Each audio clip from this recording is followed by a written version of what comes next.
اور ان 12 مہینوں میں سے 4 حرمت والے مہینے ہیں، عزت والے مہینے ہیں، عظمت والے مہینے ہیں۔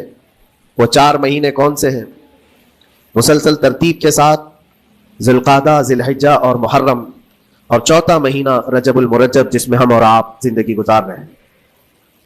اس کو رجب الاسم اور رجب الاسب بھی کہا گیا ہے۔ یہ جو 4 مہینے ہیں اس میں جنگ و جدال، قتل و قتال سب حرام ہو جاتی ہیں۔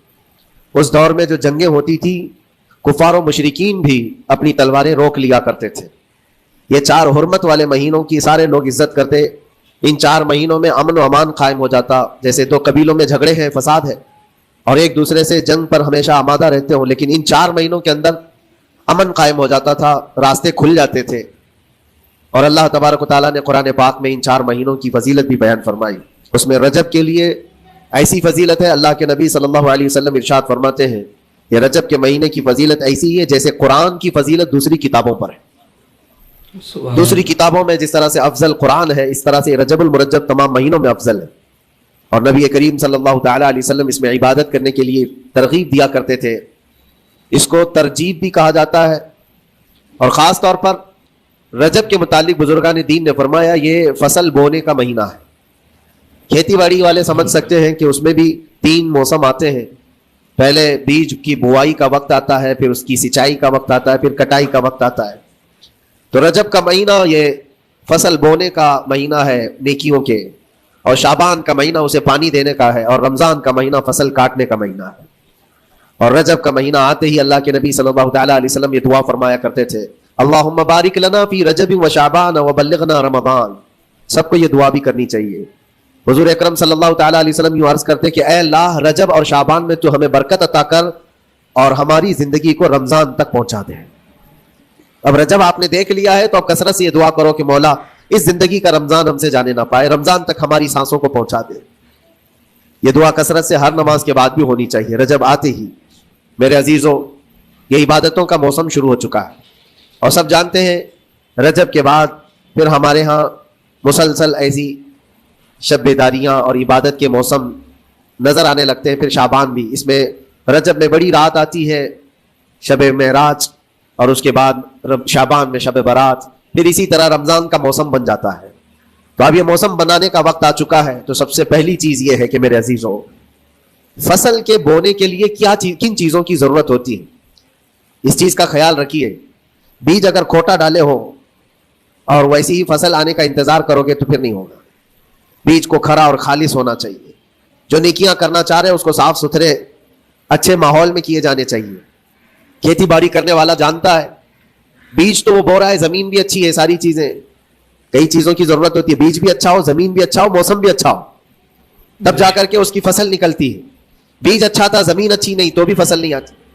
بیج بھی اچھا ہے، زمین بھی اچھا ہے، موسم صحیح نہیں ہے تب بھی فصل نہیں آتی۔ ابھی آپ کے پاس 3 چیزوں کا ہونا ضروری ہے، بیج اور زمین اور موسم۔ بیج جو ہے یہ نیکیاں ہیں، اور زمین تمہارا دل ہے، اس کا اتنا ہی پاک ہونا ضروری ہے۔ اور موسم یہ رجب کا ہے، اس میں تو کوئی شک نہیں ہے کہ عبادتوں کا موسم ہے، فصل کی اچھے لانے کا موسم ہے۔ لیکن سب سے پہلی چیز اب ہمیں ضرورت ہوتی ہے کہ ہم کیا بیج بو رہے ہیں۔ شیخ سعدی رحمۃ اللہ تعالیٰ علیہ فرمایا کرتے کہ زمین میں ادرک بو کر کے گنا آنے کی امید تو نہیں کر سکتے، جو بویا ہے وہی اسی کی فصل آئے گی۔ لوگ صحیح بات، عمل خیر کرے تو اس کا نتیجہ بھی خیر آئے گا، اور برائیاں کریں اور پھر رمضان میں یہ انتظار کریں کہ میں نے جو بویا ہے اس کی فصل آئے، تو ایسا نہیں ہوتا۔ بہت سارے لوگوں کا وہ شک بھی میں دور کرنا چاہتا ہوں کہ رمضان المبارکہ میں فضیلتوں کو آپ سنتے آئے ہیں، رمضان ایسا مہینہ ویسا مہینہ، اتنی برکتوں والا، اتنی رحمتوں والا، لیکن بہت سارے لوگوں کے حالات چوں کہ تو ہی رہتے رمضان میں ویسے ہی ہیں، وہ لوگ کچھ بھی نہیں بدلے۔ تو اس میں رمضان کا قصور ہے کہ اس مہمان کا قصور ہے، اس انسان کا قصور ہے؟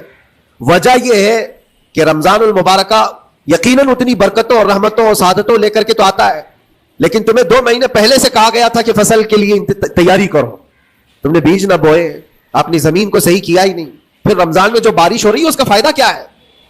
روڈ پر 10 سال بھی بارش برسے وہاں پر کوئی فصل نہیں آئے گی، کیونکہ وہ زمین سخت ہے اور بیج بونے کے قابل بھی نہیں ہے۔ رمضان المبارکہ میں رحمتوں کی جھماجھم بارش تو ہوتی ہے، لیکن دل اگر سخت ہے گناہوں سے تو اس بارش کا کیا اثر ہوگا اس پر؟ اسی لیے دلوں کی نرمی یہاں سے شروع کریں، رجب المرجب سے۔ اس کی راتوں میں اللہ رب العزت کو پکارے, مناجات کرے, عبادتوں کے لیے کچھ دن تو خاص کر لیں. بہت دنیا میں ہم نے اپنے آپ کو ملوث کر رکھا ہے, کچھ راتیں اللہ رب العزت کی عبادت میں تو لگائے. اللہ کے نبی صلی اللہ تعالیٰ علیہ وسلم کی ایک حدیث ہے, جامع الاصول سے نقل کی ہوئی, رجب المرجب کے پہلے جمعے, جو ہم لوگ ابھی گزر چکے, ابھی یعنی وہ رات تو گزر چکی, کل کی جو گزری ہوئی رات ہے رجب کی, یہ پہلی جمعہ کی شب تھی. اس کے متعلق روایت ہے کہ 12 رکعتیں جو مغرب کے بعد سے لے کر عشاء کے درمیان پڑھتا ہے, اللہ کریم اس کے تمام گناہوں کو معاف کرتا ہے, اور اس سال اس کو پورے طور پر ناگہانی آفات سے محفوظ رکھتا ہے, اور شیطان کے اس پر قابو پانے سے بھی اس کو اللہ محفوظ رکھتا ہے. تو یہ تھی تیاریاں, یہ ساری چیزیں ابھی سے تیاریاں ہونی چاہیے.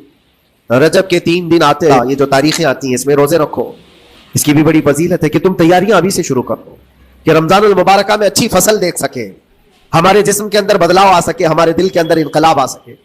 اور تیاری یہاں سے نہ کر کے صرف رمضان میں ہی امید لگائے بیٹھتا ہے. تو میرے عزیزوں, کچھ تو صفائی کی ضرورت ہوتی ہے. آپ نے اگر زمین خریدی کھیتی باڑی کی غرض سے اور گئے, وہاں جاتے ہی آپ نے سوچا کہ اس میں فصل آ جانی چاہیے, تو کسانوں سے پوچھو تو بتائیں گے آپ کو, نہیں, زمین کو پہلے صاف کرنا پڑتا ہے, کچرے ہوں گے اس کے اندر بہت سارے, ہل چلاؤ یا کسی بھی طرح سے اس کو صاف کرو.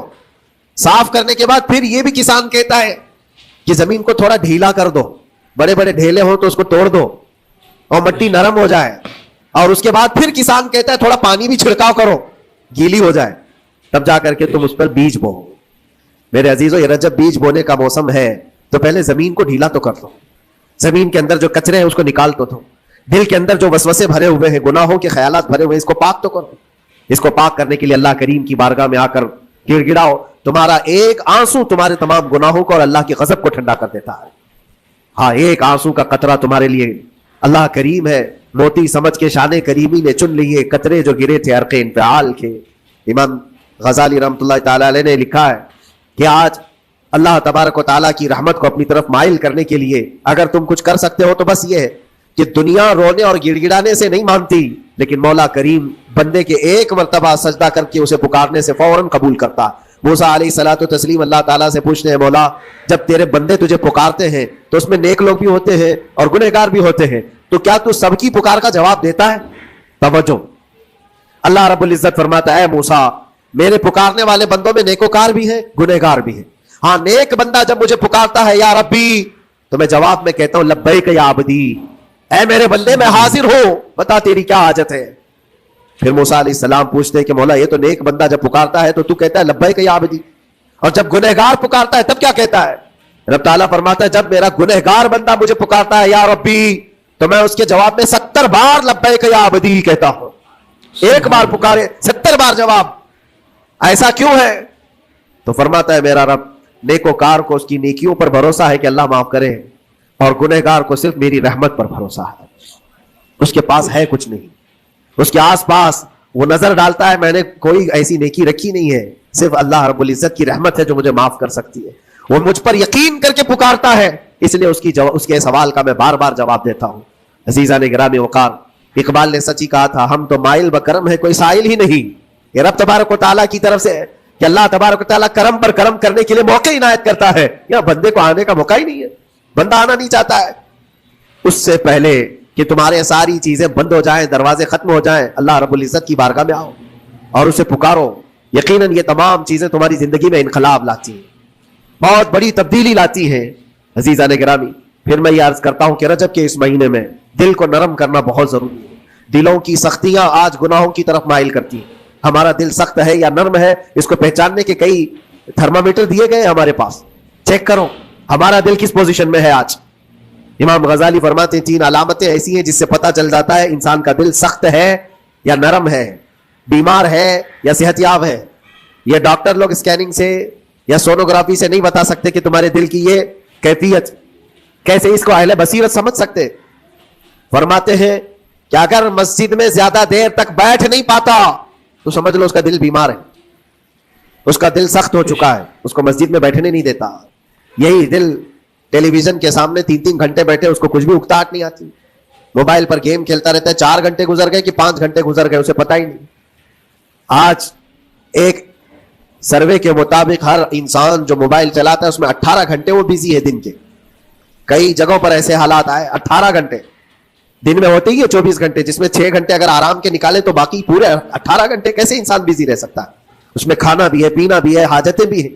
لیکن سروے کے مطابق یہ بھی بات آئی ہے کہ 18 گھنٹے کنزیوم کرتے ہیں. میرے عزیزوں، اس میں کوئی اکتاہٹ اور اس میں کوئی ملال نہیں آتا، بیزارگی نہیں آتی. اور اللہ کے گھر میں یا فرض سے نماز سے ابھی سلام پھیرا کیا کہ بھاگنے کی تمنا ہوتی ہے. کئی جگہوں پر تو ایسا ہے. اسی لیے اللہ کے نبی صلی اللہ تعالی علیہ وسلم کی ایک حدیث میں سناتا ہوں. ارشاد فرماتے 2 چیزیں کسی منافق کے اندر جمع نہیں ہو سکتی. 2 چیزیں منافق آدمی کے اندر آ ہی نہیں سکتی. وہ کیا چیزیں؟ حضور پاک صلی اللہ تعالی علیہ وسلم فرماتے اچھے اخلاق منافق کے اندر نہیں آتے، اور اللہ کی اور اس کے رسول کی ہر بات پر یقین، یہ منافق کے اندر نہیں آ سکتے. اور منافق کی یہ علامتیں بتاتے بتاتے میرے نبی نے فرمایا دیکھنا کہ مسجد میں منافق سب سے اخیر میں آئے گا اور سب سے جلدی بھاگے گا. اس کا دل نہیں لگتا، دل سخت ہو چکا ہے. اور بازار میں سب سے پہلے جائے گا اور سب سے لاسٹ میں نکلے گا. بازار اس کے دل لگنے کی جگہ ہے، اس کے وہاں پر تفریح کی جگہ ہے. اور مومن کی علامت یہ فرمایا کہ مومن مسجد میں جلدی آتا ہے اور دیر سے جاتا ہے، اس کا دل لگا رہتا ہے. اور مومن بازار میں لوگوں کے شروعات میں نہیں، اپنی ضرورت کے مطابق گیا اور نکل آیا. اور فرماتے ہیں میرے آقا صلی اللہ علیہ وسلم روئے زمین پر سب سے اچھی جگہوں میں سے کوئی جگہ ہے تو اللہ کا گھر ہے، مسجد ہے. اور سب سے بری جگہوں کے متعلق فرمایا بازار ہے. اب یہاں پر دلوں کے متعلق میں عرض کر رہا ہوں کہ کس کا دل کس پوزیشن میں ہے، اسے آج خود آزما لینا چاہیے. دوسری علامت امام غزالی فرماتے ہیں قرآن پاک کھولے گا وہ صفحہ 2 صفحہ سے زیادہ پڑھ نہیں پائے گا، بند کرنے کا دل کرے گا. یہ تو چھوڑو اٹھانے کے بعد پڑھنے نہ پڑھنے کی بات ہے، کچھ تو چھوڑنا بھی نہیں چاہتے، اٹھاتے ہی نہیں. سال پورا ہو گیا تو قرآن پکڑتے نہیں، تو پھر دل کی کیفیت کیا ہو چکی ہوگی؟ دل کیسا مریض ہوگا؟ بعض لوگ ہم سے یہ کہتے بھی تھے کہ حضرت پڑھنا تو آتا نہیں، کیا کریں گے قرآن کا؟ کہا اٹھانا تو آتا ہے. میں نے ان سے پوچھا قرآن اٹھانا تو آتا ہے، جب قسم کھانے کی بات ہوتی ہے تو کیسے قرآن اٹھا لیتے ہو، سر پہ رکھ لیتے ہو؟ اسی طرح سے قرآن کو ہی اٹھا کر کے سینے سے لگا کر اللہ کی بارگاہ میں دعا کرو کہ مولا میرے دل کے دروازے کھول دے. اور قرآن کوئی سخت چیز نہیں ہے، اللہ وعدہ فرما رہا ہے ہم نے قرآن یاد کرنے کے لیے آسان بنایا ہے. کوئی یاد کرنے والا؟ وہ خود قرآن تمہارے دل میں اتر جائے گا. کوشش کرو. دل کی بیماری کی 2 علامتیں میں نے بتایا. اگر بیمار دل ہے تو زیادہ یہاں بیٹھ نہیں سکتا اور زیادہ دیر قرآن پڑھ نہیں پاتا.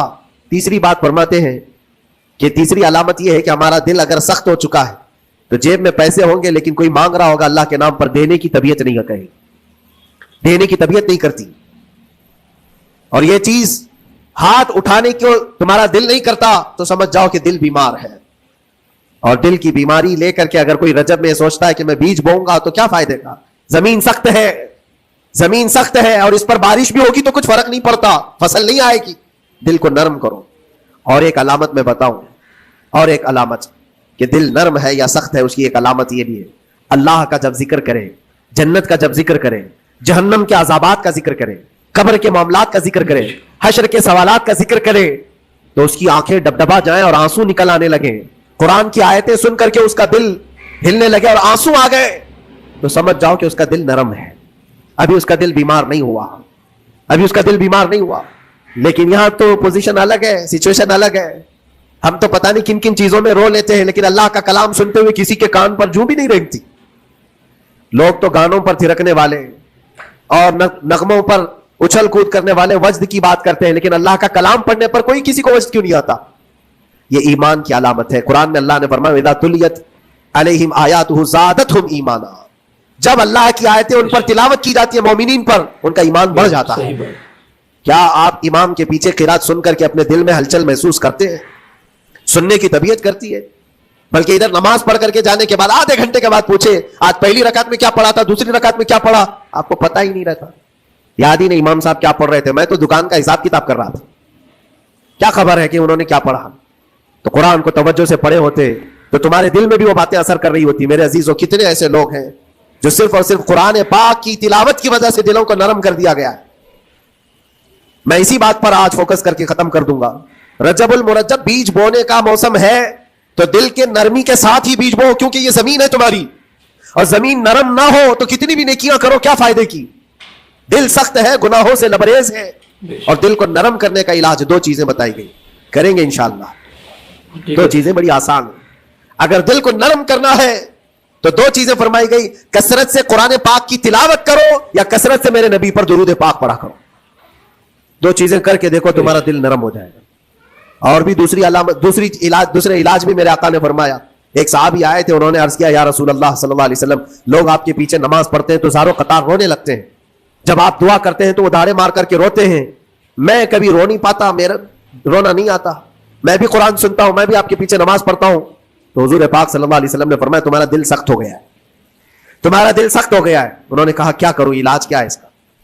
وہ مسیحا امت ہے میرے آقا, ہر ایک کا علاج جانتے ہیں, کس کو کون سا علاج دینا ہے. نبی پاک صلی اللہ تعالی علیہ وسلم فرماتے, جاؤ کسی یتیم بچے کے سر پر ہاتھ پھیرو, اللہ تمہارا دل نرم کرے گا.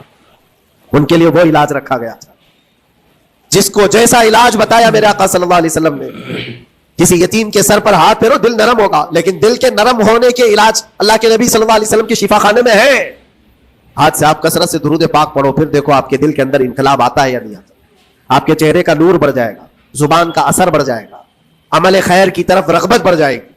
کثرت سے جب بندہ حضور پاک صلی اللہ علیہ وسلم پر درود پڑھتا ہے, اس کی زبان سے جھوٹ نکل جاتا ہے, گالی اس کی زبان پر نہیں آ پاتی ہے, کیونکہ وہ پاک کرتا چلا جاتا ہے اپنی زبان کو اللہ کے نبی کا نام لے کر کے. میرے عزیزو, اس میں دقت کیا ہے درود پاک کثرت سے پڑھنے میں؟ آپ جہاں چل رہے ہو, پھر رہے ہو, اٹھ رہے ہو, بیٹھ رہے ہو, انتظار میں ہو, سونے کے لیے جا رہے ہو, زبان ہی تو ہلانا ہے میرے نبی پاک صلی اللہ علیہ وسلم کی بارگاہ میں درود پڑھ کرتے ہیں. اور ضروری نہیں ہے کہ بہت لمبے لمبے درود پاک آپ کو یاد کرنے ہو, صلی اللہ علیہ وسلم بھی پڑھ لیا تو یہ درود پاک ہے, یہ درود پاک ہے. یا تو پھر الصلاۃ والسلام علیک یا رسول اللہ کہتا ہے تو یہ بھی درود پاک ہے, درود پاک ہے یہ. اور دل جب نرم ہو جائے گا تو انشاءاللہ العزیز آپ اس کے اثر بھی دیکھیں گے, اس کے اثر بھی دیکھیں. کیسے کیسے لوگوں کی بات میں کروں میرے عزیزوں, آپ کو پتا ہے تاریخ کے اوراق الٹ کر کے دیکھو.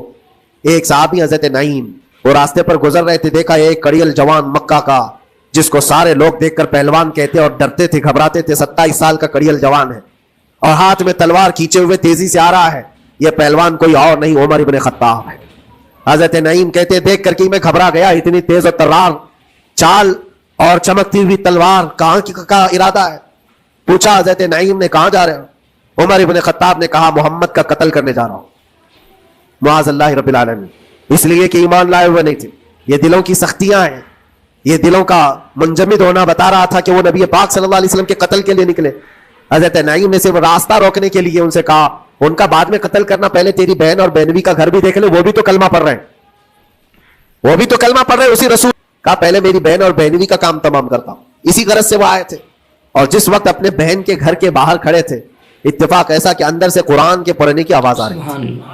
ایک صحابی حضرت خباب, وہ قرآن پڑھا رہے تھے حضرت عمر کی بہن کو اور ان کے بہنوی کو.